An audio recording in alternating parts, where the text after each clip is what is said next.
So today I took my little drone out for a spin. However, things didn't go according to plan.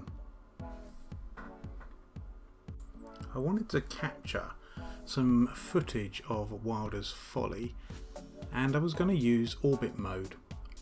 So I took the drone off and I set up a few settings, put the camera to manual and a few other elements. I was conscious that the tree height may be an issue, so I started to raise the drone up so that it wasn't going to hit the trees as I was taking the orbit shot. In the past when I've used orbit, it's just gone around the object in a circle. And although the flight log doesn't say so, the drone went into ATTI mode and started flying backwards in towards the trees. It was at this point I started to panic and tried to raise the drone quickly to miss the trees. However, it didn't respond and we crashed.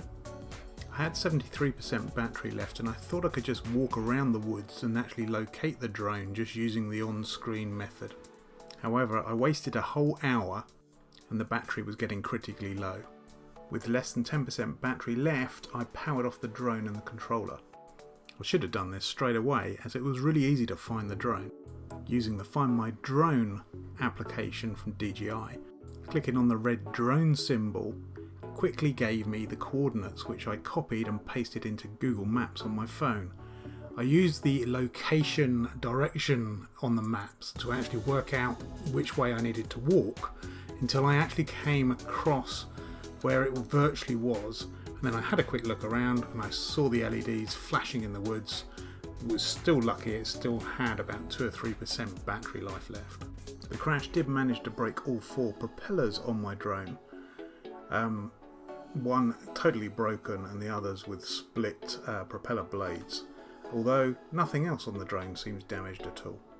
So if you do lose your drone, the moral of the story is just click on Find My Drone, copy the coordinates into Google and walk almost directly up to it.